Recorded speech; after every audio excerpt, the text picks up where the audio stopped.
trend was the gravy fondue. A fondue set in front of you, Yeah. where you had your roast potatoes, your cauliflower, you had some beef, and then you had gravy, and then you were dipping that all into, disappeared after 2 or 3 weeks. Really? Yeah. That sounds dreamy. Look, I thought it's a chef's dream. Yeah. Bread, butter, gravy, we dip everything. Yeah. It's our thing. The hospitality blueprint. I like that. Welcome to our first ever episode of the Hospitality Blueprint. I'm here with the wonderful Jan, owner of Restaurant Roots and Cork and Lobster. Still have to work. You can only be the best version of yourself if you're honest to yourself. How can someone make their CV stand out in today's competitive market? Well, number one, don't lie. Because lies are figured out very, very quickly, like in personal talks or, when they see you work. If you're young, you don't have a lot of experience. So be upfront about it, but show and tell people that you're willing to do the work. Offer that you're there for a free trial. And don't get your mom to call. Don't get your mom to send in CV and say, look, my boy needs a job. Don't do it. Do it yourself. My mom's a very good salesperson. I understand that, but as an employee or as an employer, I like to see you, and I like to see you making the effort. Yeah. And also know the business. Research, happened. I was like, wow, really? Yeah. So biggest advice, be honest, offer yourself, and get facts. Are there any common mistakes that people will make on their CV that could hurt their chances? Well, CV is one thing. It's a piece of paper. Mm-hmm.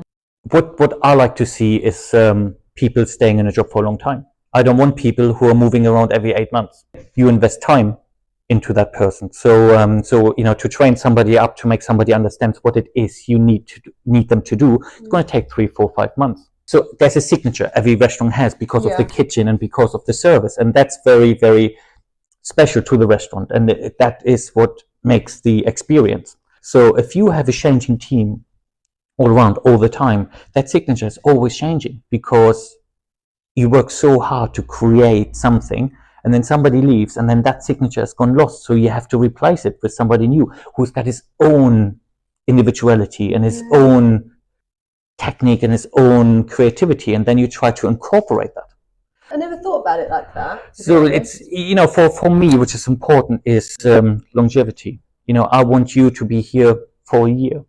And then you have 3 months, to really learn, and, you make it your own. And then there's 6 months where we push you to the next level. And we want you to be creative. And after 12 months, I understand when you say, look, I've done everything here, I'll move on. And we will help you to find the next better place.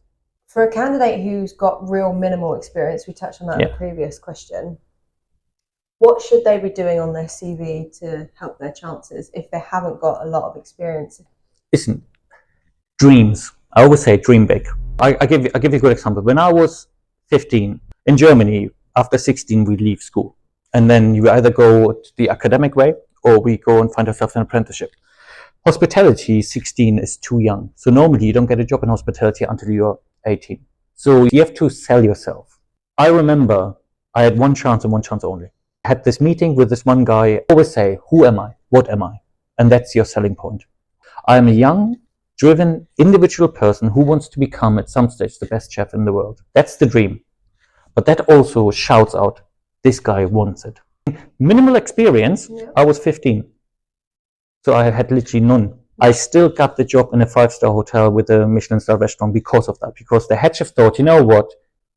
That read very well. Then they interviewed me, they got me in, they seen, and I was backing up what I was saying. Yeah. Cool. Minimal experience doesn't stop you from harvesting valuable information about the business and then showing off. When I quiz people, sometimes it's not the experience I want. I want to see, does that person fit into my team? Is the mentality there? It's another thing. It's being honest to yourself. You can only be the best version of yourself if you're honest to yourself. Yeah. And if you want to gain more experience and you want to prop up your CV, there's always the weekend. Minimal experience doesn't matter too much. It's what you do with the minimal experience you've got and how you sell it. Yeah.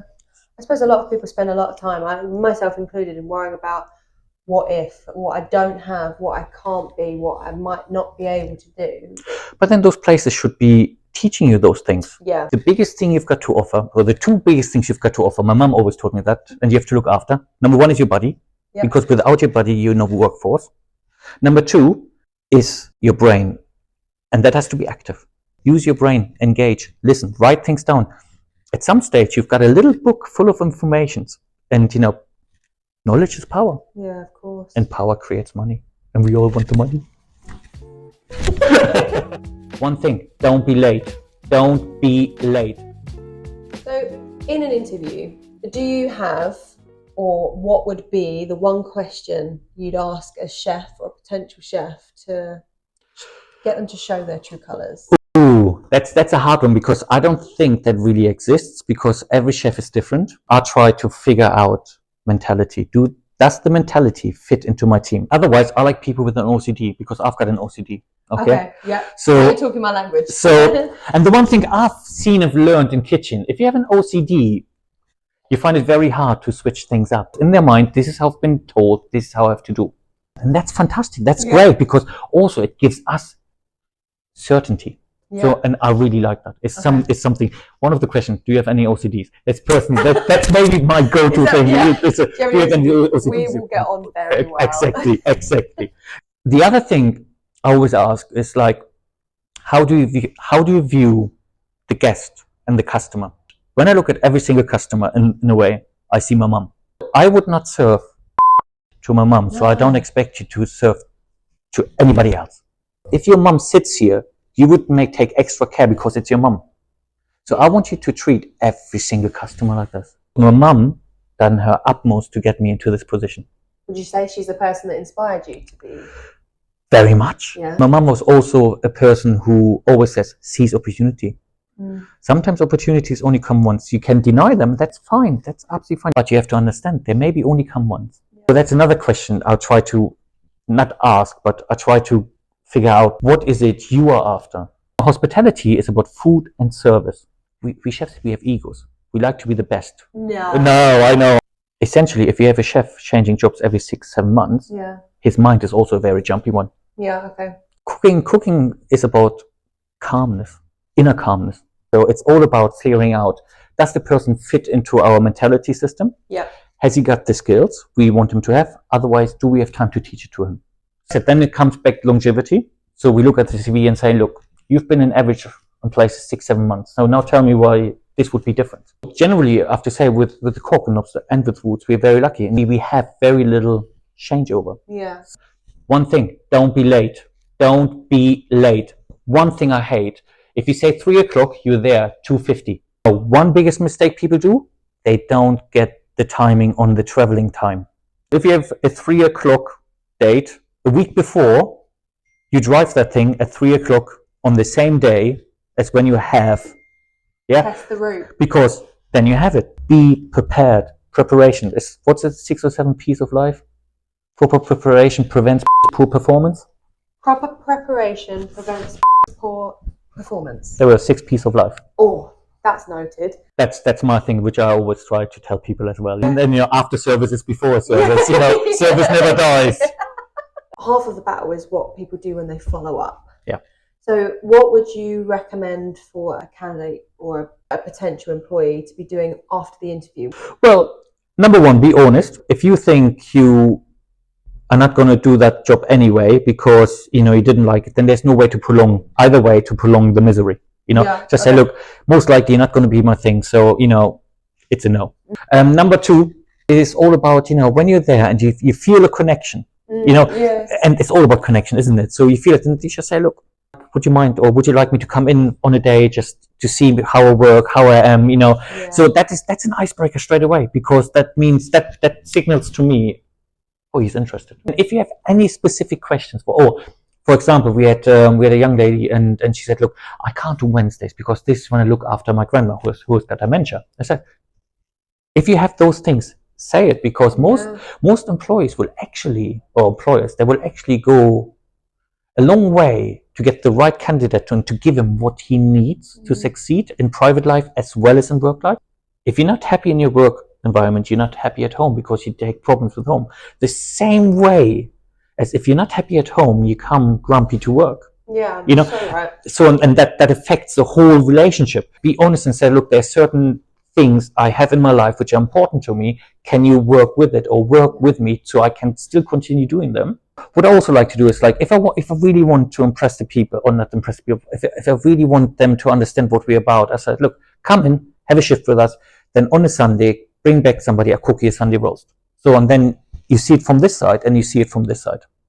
That's a good idea. So and then hopefully they will understand what we want from them from a working point of view, and then sitting here, they will understand why. Yeah. And sometimes it's nice to have somebody you like, or sometimes you have a special relationship with, to see their eyes like kind of lighting up, say, this is really good food. I think you should be doing this because I think it suits you. You know, being a pioneer is a nice thing, but pioneers are always the first ones to fail. What is the best way to keep up with industry trends? Ooh, now this is a hard one, because, you know, industry trends change pretty quickly. Yes. And sometimes you have to know, that comes with experience, what is worth investing into. London is such a great example, because in London you have several trends going in the same time, and only one or two actually make it out of London. Sometimes I'm thinking with trends, allow them to develop. Okay, so again, going back to my mum. My mum always said, being a pioneer is a nice thing, but pioneers are always the first ones to fail, because they're the front runners. Yeah. Sometimes it's better to be the person after the pioneer and just stay walked away, and then, you know, be more smart about it. So she's a very wise woman. She's pretty good, I have to say. Being a pioneer is a great thing. Being a trendsetter is a great thing, but you have to be well aware that because you think it's a trend, it doesn't make it a trend. I mean, with social media, everything is so quick nowadays. We all follow the big TV chefs, you know, and obviously they are kind of what really the guys who set the standards. Yeah. You know, so therefore they are kind of the base bearers of trends. You know, I remember distinctly Seth Baines doing black and white, scallop black and white, and then suddenly everybody had black and white on the plate. But then I also remember the the Instagram people who are then just going and do some crazy things like, what's the point? If there's gastronomic value to it, be my guest. Yeah. If it's just for show, what's the point? Originality goes in there as well. That's a hard one to hit, isn't it? Organic variations of what other people are doing, or creating your own thing. Look, if you've got a financial backing, so a lot of very good chefs have obviously development chefs. Take Tom Carriage, for example. He's got so many chefs working in his kitchen to cook the food, but then there will be one or two who are paid just to come up with ideas of a certain standard, and that takes development. They are the ones who are the trendsetters. There's a difference between an Instagram trend of young people doing things for clicks and for likes, and for actually gastronomic trends where you say, you know, when a recipe with Norma, you know, all this organic foraging, you know, in my mind, he was the one who made that so big. But then you had El Bulli before that. These are all big trends, and they were lasting trends. Social media, that's great to get your name out of there. But if there's no quality and no experience behind it, you will be found out very quickly. I think a lot of people jump on trends. You have to be on it so fast. Yeah. It doesn't always pay off. What would you say is the best way for somebody in your position to continue to learn and grow, or someone who's just stepped in to?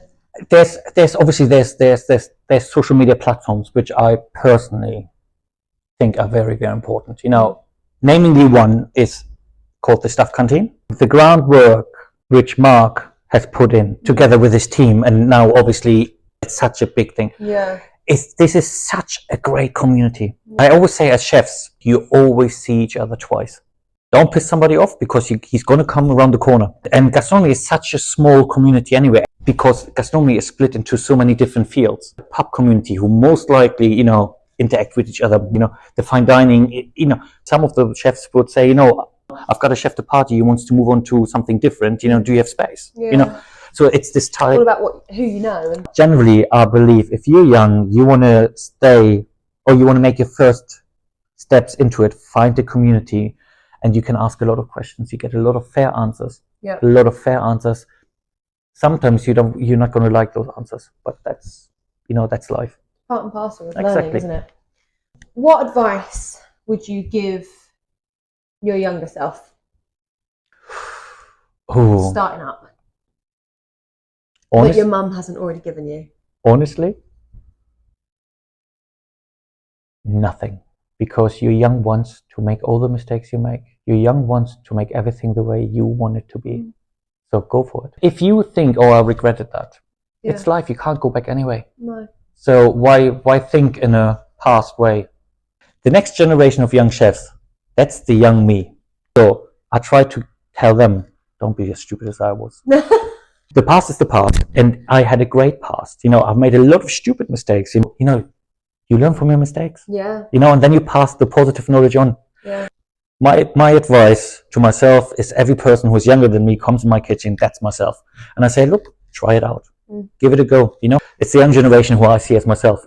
I love that. So we've got people coming in your restaurant who are your mum. Yep. 24/7. Always. And then loads of young yous walking into the kitchen. I never feel lonely, you see. I can't imagine. I love that. You see, I surround myself with people I really love.